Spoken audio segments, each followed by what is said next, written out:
Bom dia. Conseguem-me ouvir? Sim. Então, bom dia. Antes de mais, agradeço o convite ao ProChild Collab para estar hoje aqui presente e, obviamente, dou os parabéns por esta organização. Esta apresentação será feita a duas vozes, portanto, é uma apresentação partilhada entre mim e a minha colega Mariana Negrão e vamos juntos olhar para a investigação. E vamos, do ponto de vista dos conteúdos desta apresentação, tentar encontrar respostas na investigação a estas três questões, algumas respostas. Quem é criança em acolhimento familiar? Como se define sucesso em acolhimento familiar? E quais são os fatores que contribuem para o sucesso no acolhimento? Eu vou abordar a primeira questão. Quem é criança em acolhimento familiar? Como vocês bem sabem, a exposição a maus tratos na família de origem, incluindo negligência, abuso, exposição à violência, antecede habitualmente a colocação da criança em acolhimento, também em acolhimento familiar. E, por vezes, as disrupções no próprio acolhimento, com novas reentradas no sistema, muito frequentemente, por exemplo, que dificultam a formação de novas relações e a manutenção dos vínculos existentes. Aos maus tratos que ocorrem muitas vezes de forma prolongada e em períodos sensíveis do desenvolvimento humano, acumulam-se outras experiências de adversidade e risco, como, por exemplo, a exposição intrauterina a álcool e drogas ou ainda o próprio nascimento prematuro. Não surpreendentemente, a investigação tem apontado para necessidades múltiplas no desenvolvimento destas crianças, desde sintomas de trauma, que impactam grandemente o ajustamento destas crianças aos seus contextos e que são sintomas de difícil compreensão para as famílias, a outras necessidades no seu desenvolvimento físico, neurobiológico e cognitivo e socioemocional. Nesta apresentação, e de forma muito resumida, estamos a falar de conteúdos que nos permitiriam estar aqui uma semana em conversa, portanto, de forma muito resumida, vamos percorrer as principais conclusões da investigação abordando no domínio socioemocional, portanto, vamos fazer um zoom no domínio socioemocional, a presença de problemas emocionais e de comportamento nestas crianças e a presença de sinais daquilo que os sistemas nosológicos definem como perturbação reativa de vinculação e perturbação de envolvimento social desinibido. Nós selecionamos estes aspectos porquê? Em específico porquê? Pelo volume e a acumulação de investigação científica sobre a temática e 2, pela sua relevância para a compreensão do perfil das crianças que estão em acolhimento familiar. E comecemos então pelos problemas emocionais ou de internalização, que vem da psicologia, tem este termo bem presente, e de comportamento ou de externalização. A presença de problemas emocionais como sintomas de ansiedade, depressão e de comportamento, como por exemplo agressividade, é talvez o tópico mais explorado no desenvolvimento das crianças em acolhimento familiar, pelas suas elevadas prevalências em crianças em situação de vulnerabilidade.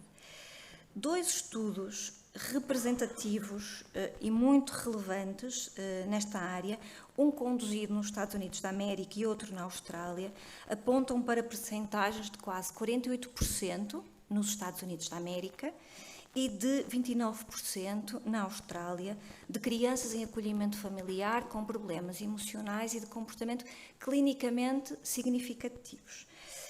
Problemas estes que muito frequentemente ocorrem em comorbidade com outras dificuldades, como os sintomas de trauma que eu há pouco falei, e a comorbidade entre estas duas dificuldades emocionais e comportamentais é também ela elevada, ou seja, há uma sobreposição desta sintomatologia.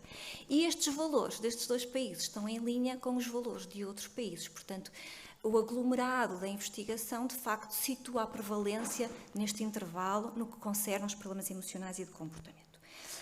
Qual é a interpretação possível destes valores? Por si só, são valores elevados.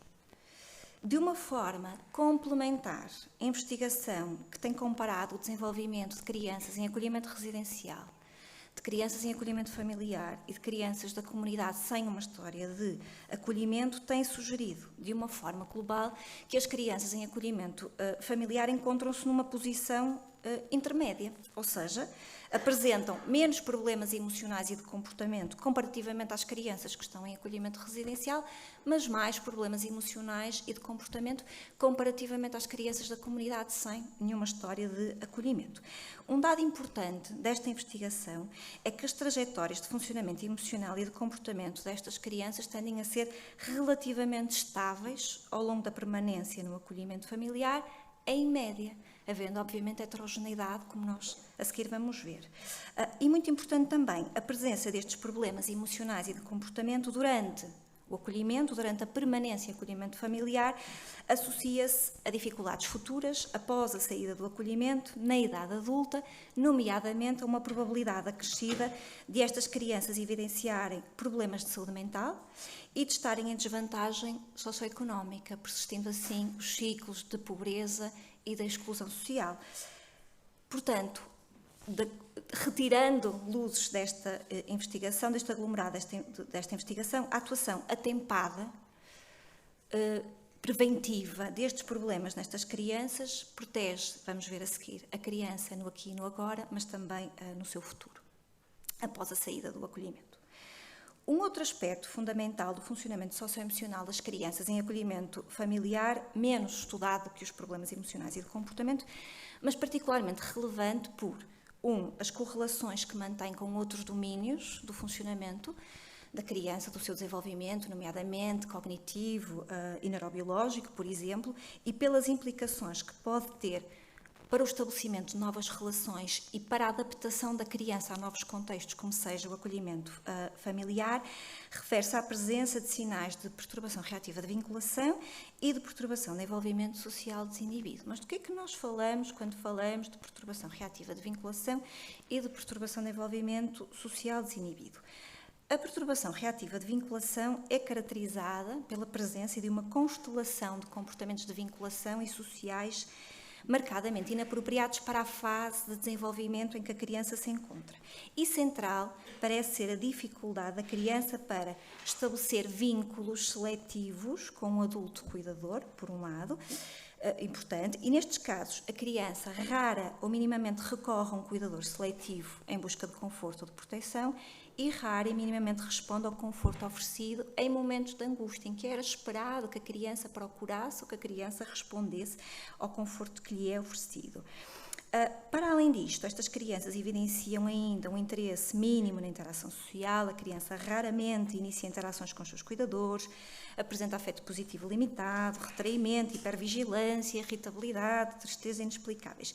E estes são sinais que muito provavelmente muitos de vocês já observaram, caso já contactaram na vossa vida profissional com crianças que estão em acolhimento residencial. E se assim é, provavelmente também reconhecem os sinais de perturbação de envolvimento social desinibido, são provavelmente familiares. Na perturbação de envolvimento social desinibido, esta perturbação é caracterizada por sociabilidade indiscriminada face a adultos desconhecidos, por um padrão comportamental físico e verbal que é inapropriado face às normas sociais. Especificamente, a criança pode apresentar uma relutância mínima, por vezes mesmo ausente, perante a aproximação de adultos que são desconhecidos, não verifica ou verifica de forma muito mínima a presença dos cuidadores quando se afasta dos mesmos, inclusive em locais não familiares, por exemplo, um parque. Revela hesitação mínima ou mesmo ausente em ir embora com adultos desconhecidos. E há outros comportamentos ditos intrusivos, por exemplo, a criança sentar-se por sua iniciativa no colo de um estranho e até agressivos que podem emergir na interação com um adulto desconhecido. As prevalências de perturbação reativa de vinculação e de perturbação de envolvimento, sinais de perturbação de envolvimento social desinibido em crianças em acolhimento familiar são elevadas quando as mesmas são comparadas às prevalências das crianças da comunidade. Porquê? Porque na comunidade a presença destes sinais é muito rara. Focando agora, em específico, as crianças em acolhimento familiar, a perturbação reativa da vinculação e a perturbação de envolvimento social desinibido divergem em inúmeros aspectos. Em primeiro lugar, as prevalências destes sinais parecem ser mais elevados para a perturbação de envolvimento social desinibido do que para a perturbação reativa de vinculação, quer no momento da chegada, da colocação da criança ao acolhimento familiar, quer durante a própria permanência e acolhimento familiar. Este é um aspecto. Um segundo aspecto que deriva de um projeto muito importante, conduzido com crianças na Roménia, que foram integradas em acolhimento residencial muito precocemente na sua vida, quando eram bebés, e depois algumas delas transitaram para o acolhimento familiar e desde então têm vindo a ser acompanhadas e já estão na idade adulta. Esta investigação é de facto muito relevante e muito informativa. E o que esta investigação tem sugerido é que as trajetórias dos sinais de perturbação reativa de vinculação e de perturbação de envolvimento social desinibido durante a permanência no acolhimento familiar parecem também divergir.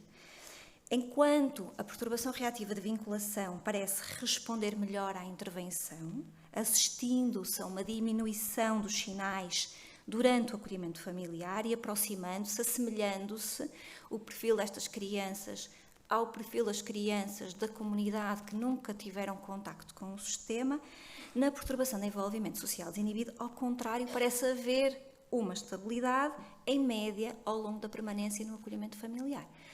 Um olhar mais atento sobre os números desta investigação revela que as trajetórias de perturbação de envolvimento social desinibido no acolhimento familiar são, na verdade, bastante mais heterogéneas do que a média faz suspeitar. E resultados têm sugerido que há um grupo de crianças em acolhimento familiar que não revela esta estabilidade. Revela, na verdade, uma diminuição destes sinais de perturbação de envolvimento social desinibido durante a permanência no acolhimento familiar.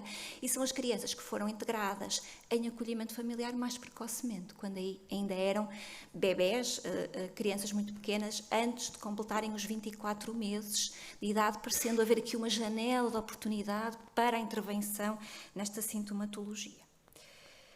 Gostava de acrescentar que todos os resultados que eu reportei da investigação até agora devem ser lidos com cautela. Primeiro, porque eles foram produzidos noutros países cujos sistemas de promoção e proteção diferem em múltiplos aspectos do nosso e diferem entre eles.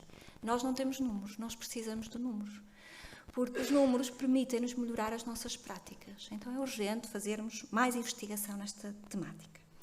Os estudos também divergem nas suas opções metodológicas, não é? O que também nos dificulta comparações e generalizações. E é importante mencionar, eu gostava de fazer este realce, que a maioria da investigação nesta área usa a lente do déficit para descrever o perfil da criança em acolhimento. Até agora nesta apresentação, eu utilizei essa lente. Eu usei porque ela pode ser útil, na verdade, não é? Ela alerta-nos primeiro para as necessidades das crianças que estão no sistema, e, por outro lado, mobiliza-nos para atuar e melhorar o sistema. Mas ela não é, nem deve ser a nossa única lente, ela tem limitações, obviamente. Fazendo agora uma leitura dos resultados da investigação, usando uma outra lente, mais positiva, é importante realçar que, apesar da diversidade precoce, a maioria diria até, que as crianças em acolhimento familiar parecem estar bem adaptadas. Apesar de toda a diversidade, o que é absolutamente maravilhoso, é extraordinário para um investigador. E em múltiplos domínios do seu desenvolvimento, apresentando, na verdade, trajetórias que são resilientes. Portanto, há heterogeneidade nas trajetórias de desenvolvimento das crianças em acolhimento familiar. Neste estudo, que serve de exemplo, há mais. Neste estudo, por exemplo, foram identificadas diferentes trajetórias de funcionamento emocional e de comportamento das crianças ao longo de 4 anos no acolhimento familiar no Canadá. Umas evidenciaram efetivamente um aumento da sintomatologia, outras caracterizaram-se pela estabilidade e outras apresentaram uma diminuição da sintomatologia ao longo do tempo. E, globalmente falando, considerando o todo, a maioria destas crianças apresentavam trajetórias resilientes, caracterizadas por poucos problemas ou nenhum. Estes resultados não são exclusivos do funcionamento emocional e comportamental, portanto, a existência de heterogeneidade é observada nos restantes domínios do desenvolvimento destas crianças. Esta heterogeneidade nas trajetórias leva-nos então à questão: se há heterogeneidade, quais são os fatores que contribuem para trajetórias mais adaptativas em acolhimento familiar? E esta visão mais positiva, digamos assim, o que nos traz é pistas fundamentais para a nossa intervenção. Alguma investigação tem procurado a resposta para esta pergunta, que é muito complexa e, novamente, é uma pergunta que daria pano para mangas e estaríamos aqui mais uma semana em conversa. Não é uma resposta simples. Tentando simplificar dentro daquilo que nos é possível, as conclusões são estas, que diferentes fatores, multinível, parecem contribuir para as trajetórias resilientes das crianças em acolhimento familiar. Uns fatores emergem do nível da criança, dizendo que é do nível da criança não significa que é da responsabilidade da criança. Situamos neste nível da ecologia, digamos assim. Outros fatores emergem do nível das relações e do próprio sistema. E, para ser ainda mais complexo o nosso trabalho, estes fatores estão em constante interação. Neste diapositivo, nós enumeramos alguns fatores descritos na literatura científica, alguns fatores que têm emergido, que têm sido identificados pela investigação. Vamos olhar para os três mais fortemente associados a estas trajetórias resilientes do nível da criança, situados no nível da criança e situados no nível da relação e do sistema. Quanto aos fatores da criança, destacam-se com particular força as experiências de maus tratos previamente vivenciadas, pelo que a abordagem dimensional do problema ganha cada vez mais destaque. Ou seja, aquilo que a investigação hoje recente nos diz é que diferentes tipos de maus tratos parecem impactar diferentemente o desenvolvimento da criança. E, portanto, a consideração destas experiências e dos seus efeitos diferenciais no desenvolvimento da criança e nas suas relações também, é tida como uma abordagem essencial para a intervenção bem-sucedida no acolhimento familiar. Porquê? Porque é uma abordagem que considera as necessidades únicas de cada criança. E, portanto, as intervenções são moldadas em função de cada um. Particularmente relevante é também o funcionamento inicial da criança à chegada no acolhimento, pelo que menos dificuldades socioemocionais no momento da colocação contribuem para trajetórias resilientes. Logo, o investimento do sistema deverá acompanhar a criança no antes, no durante e no depois, e a prevenção é absolutamente essencial. O sucesso académico emerge também como um fator absolutamente relevante para estas trajetórias resilientes no acolhimento familiar e deverá ser um foco importante da nossa atenção. Quanto às relações e ao sistema, são vários os fatores protetores destacados na investigação. Eu vou enumerar rapidamente, porque darei palavra à minha colega Mariana Negrão, que vai explorar estes mesmos fatores de uma forma mais profunda. Entre os mais salientes destaca-se a qualidade da relação entre a criança e a sua família de acolhimento e os cuidados sensíveis que são prestados à criança neste contexto. Segundo, e muitíssimo relevante, a não disrupção no acolhimento, o que permite a estabilidade e permite a continuidade das relações. E terceiro, o suporte que é providenciado pelo sistema às famílias, no plural, à família de acolhimento e à família de origem, porque este suporte permite o fator anterior, que é a não disrupção e a continuidade das relações.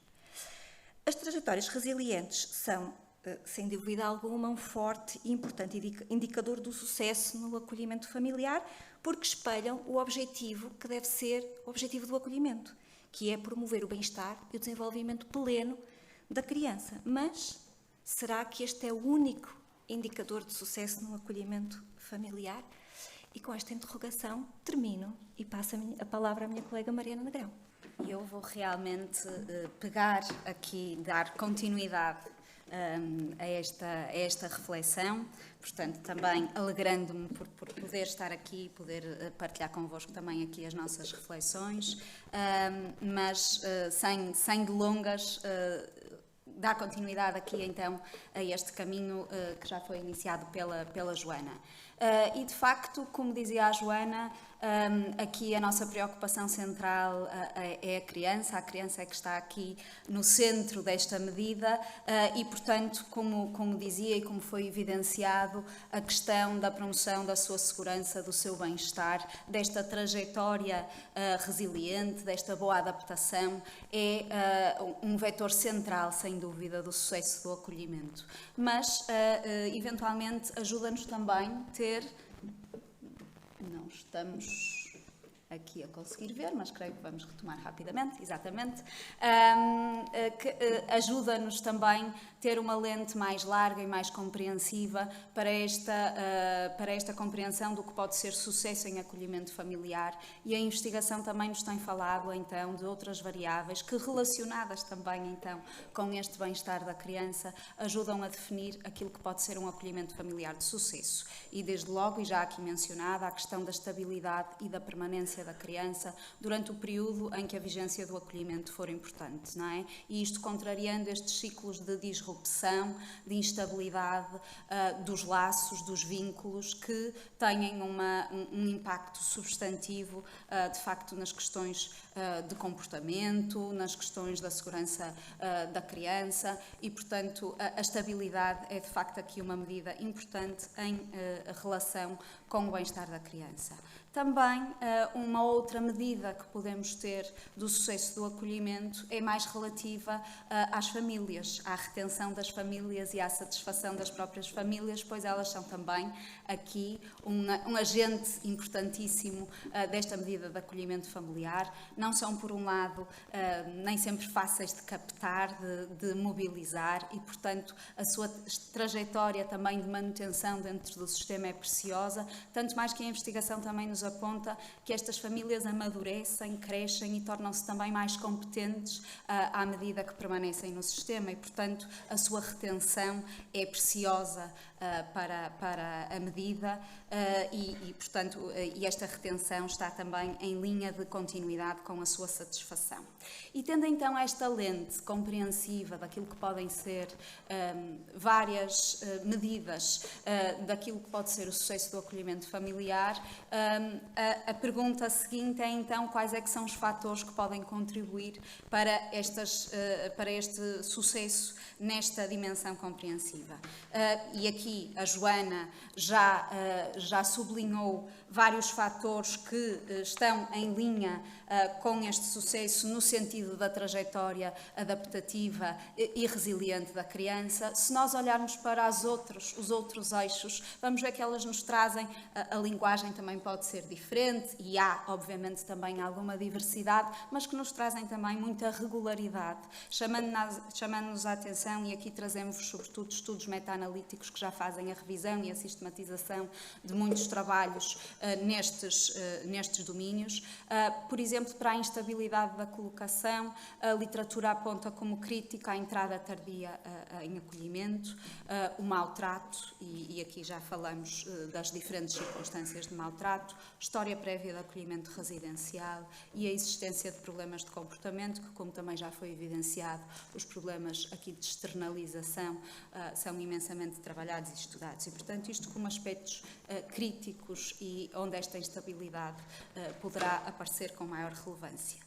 No sentido inverso, aqui como alguns protetores a esta instabilidade, a colocação em família alargada, ou chamado kinship care, que não é em Portugal aglomerado à medida de acolhimento familiar, mas que o é noutros países, e, portanto, a investigação internacional a reconhecer aqui que a colocação em família alargada é um protetor contra a instabilidade. A colocação também em fratria e, portanto, a permanência de irmãos numa mesma situação familiar, um outro domínio importante, mas também fatores relativos às famílias mais velhas, mais experientes e com competência parental aumentada. Por outro lado, fatores relativos também ao sistema, ao suporte proporcionado, aos recursos proporcionados e à valorização da relação com as famílias de acolhimento. Isto se olharmos nesta lente de estabilidade desejada e versus instabilidade.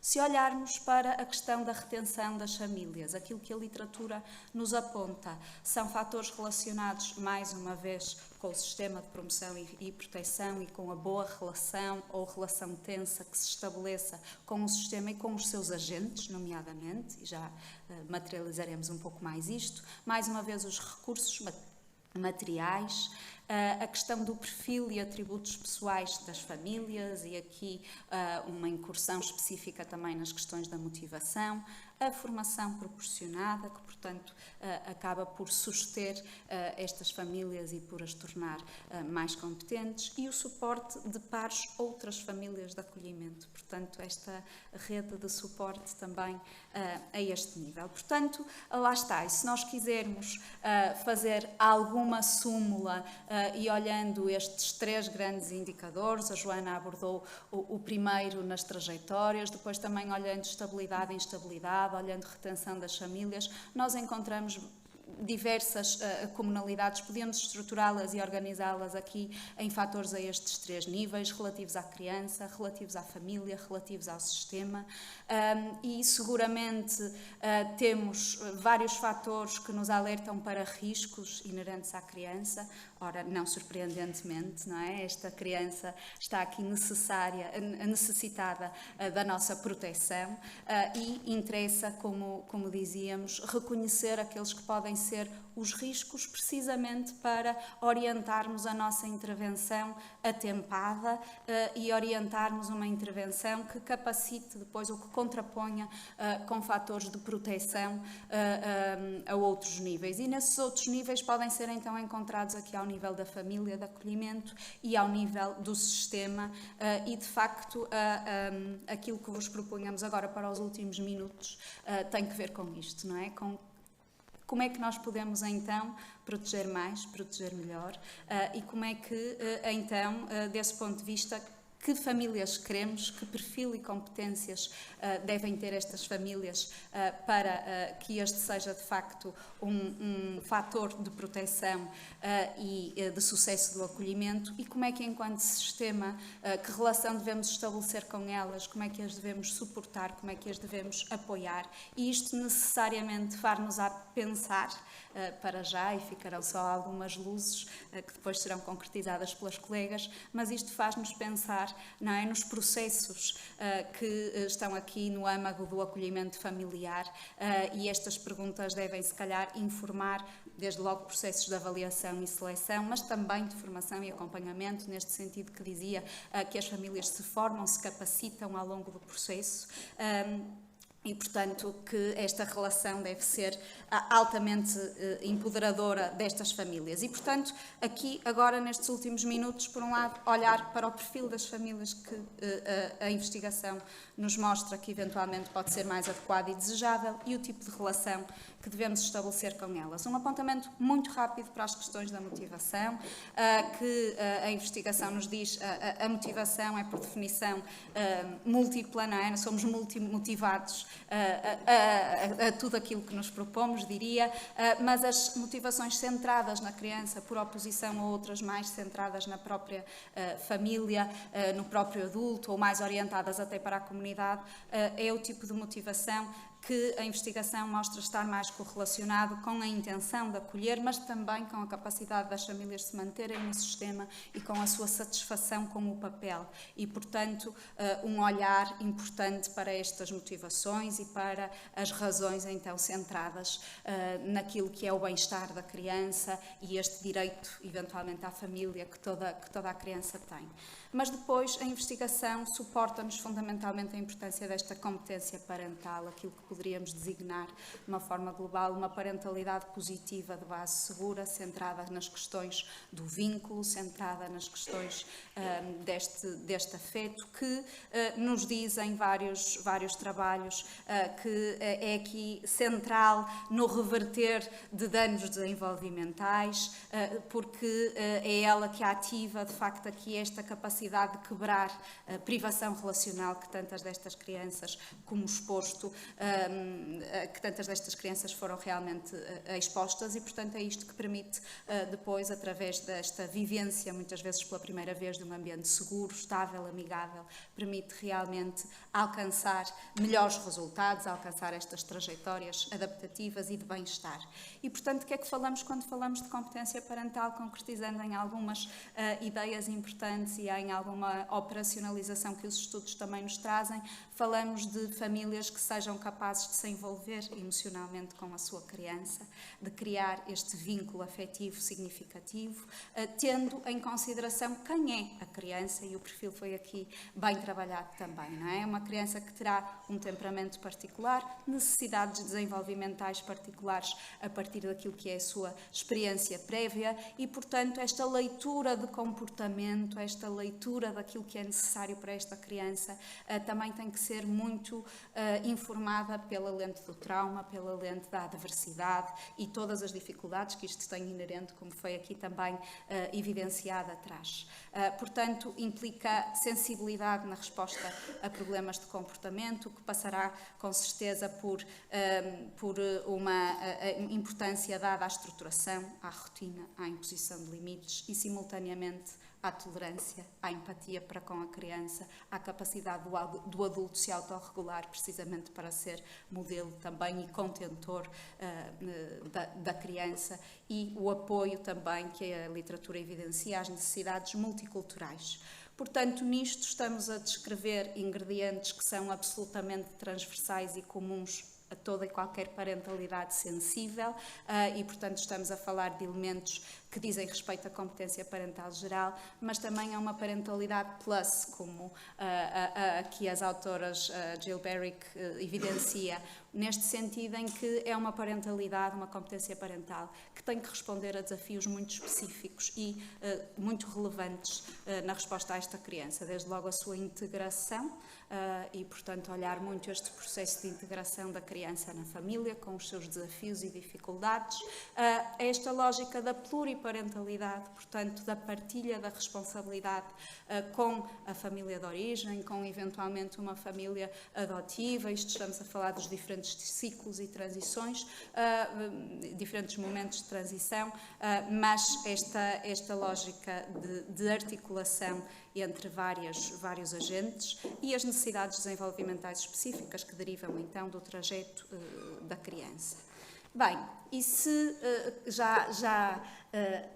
o anseio é o de uma parentalidade plus, ter também a consciência de que esta parentalidade pode ser também frágil, neste sentido em que, de facto, a investigação também reporta que estas famílias estão sujeitas a altos níveis de stress parental exatamente pela exigência das tarefas que têm em mãos. E muitas vezes também outro obstáculo, outra dificuldade a esta competência ou são percepções mais desadequadas, seja sobre a criança, seja sobre o próprio exercício do que é ser família de acolhimento, o que é que implica, quais são os limites e quais são o que é desejável. E, portanto, também baseados nesta evidência, importantíssimo refletirmos sobre suporte e sobre a relação, então, que o sistema tenha com estas famílias e, portanto, claramente suporte, o suporte social será informal, formal, estará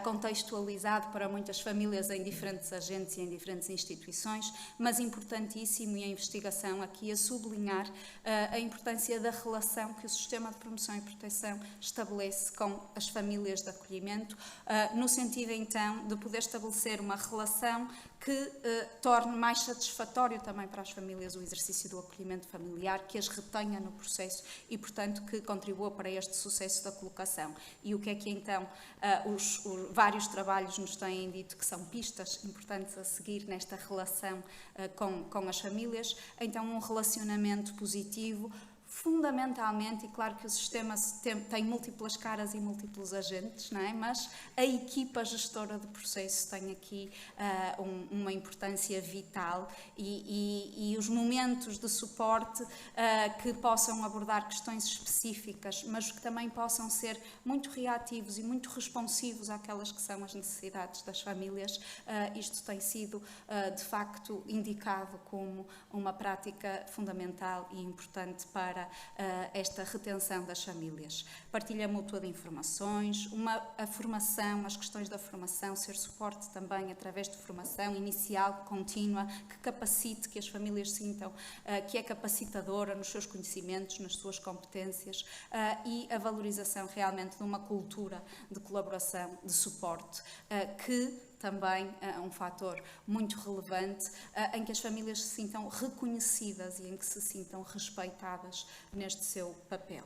E, portanto, já porque me excedi 2 minutos, rapidamente caminhar aqui para o final, e com certeza que cada um de vós retirará estas ou outras implicações para a prática de cada um, mas sublinhar aqui deste caminho algumas implicações que nos parecem importantes atentar neste momento. A necessidade de avaliação diagnóstica e contínua das necessidades da criança, tendo por base uma perspectiva ecológica que necessariamente nos fará caminhar aqui para os outros agentes ligados à criança, seja a família de origem, seja a família biológica. A necessidade de monitorizar fatores de risco do acolhimento familiar, conhecê-los, não para que esta lente do déficit prevaleça somente, mas para que isso nos mobilize então para a intervenção atempada, contraponto com fatores de proteção e potenciando sucesso. A necessidade de competência técnica para reconhecer e comunicar este perfil das crianças em acolhimento, que é de onde parte a necessidade realmente de capacitarmos as famílias e os demais agentes. A necessidade de competência técnica para reconhecer e promover competência parental e perfil adequado das famílias, para estabelecer uma relação positiva e de suporte com estas famílias, e isto é vital, e, portanto, também para gerir e potenciar relações entre estes vários intervenientes, e aqui foi muito sublinhado na mesa da manhã o quão importante é que este acolhimento familiar seja, de facto, integrado e olhar as suas múltiplas peças. E, por fim, a necessidade de informar, a partir destas várias mensagens de investigação, informar os processos mais pragmáticos de avaliação, seleção, formação, matching, acompanhamento das famílias. Muito obrigada pela vossa atenção.